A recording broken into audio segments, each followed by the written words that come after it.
Voilà, on n'a pas dormi pendant quelques nuits pour être ici, pour défendre notre métier. On a eu des promesses et des avancées. On y croit. Ce que j'ai dit au président droit dans les yeux, c'est que s'il tenait pas ses promesses, moi je tiendrai les miennes. Oui, il y a une volonté. Oui, il y a une confiance qui n'est pas restaurée, mais qui commence à reprendre. Maintenant, voilà, moi je l'engage à venir vers nous. On travaille ensemble, tous ensemble, pour sortir l'agriculture française de l'ornière. Vous avez déclaré on a fait de l'Occitanie une exception. Oui, on a demandé à ce que l'Occitanie soit placée en territoire d'exception face au changement climatique, parce qu'on est en première ligne, face à toutes les contraintes qu'on a. Voilà, on a demandé à ce que ça soit classé en territoire d'exception pour permettre au préfet d'avoir la main sur certains dossiers, de pouvoir faire avancer plus vite les dossiers. Concernant le Mercosur, j'ai bien compris qu'il allait avoir une relecture. Du Mercosur ? Qu'est-ce que vous entendez par relecture ? Alors, est-ce que le président vous a promis des ajustements ? Le président aujourd'hui nous a dit qu'il ne le signerait pas en l'état. Voilà, il veut revoir complètement le dossier du Mercosur, parce que aujourd'hui c'est un accord qui date, qui a été fait, c'est bon, qui a été fait il y a longtemps. Et aujourd'hui, vis-à-vis de cet accord, comme il a dit c'est quelque chose qui a été fait d'antan, qui n'est plus adapté aujourd'hui à nos contraintes.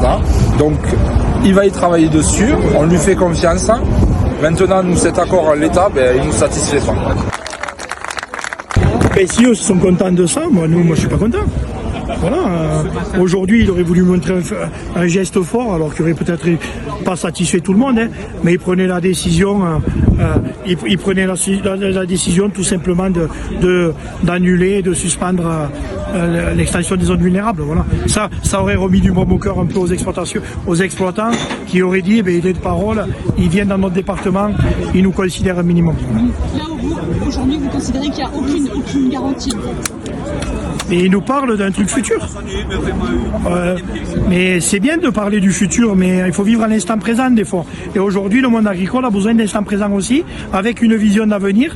Et l'instant présent, c'était de faire relever ça, parce que dans l'avenir, c'est dans l'année qui arrive, il va se passer tout simplement que les exploitations qui sont déjà endettées vont devoir investir encore plus. Enlever quoi? Vous pouvez juste le préciser aux auditeurs. L'extension des zones vulnérables qui ramènent des contraintes énormes aux agriculteurs sur les investissements, sur la mise aux normes, sur le fait de travailler nos champs, les périodes de travail, d'épandage, et nous on n'accepte pas. On va partir, mais on va s'arrêter. Vous allez vous arrêter sur la autoroute, la rocade, et on bloquera s'il faut bloquer. Voilà, moi c'est hors de question que la Haute-Garonne ne reparte pas sans une seule mesure aujourd'hui.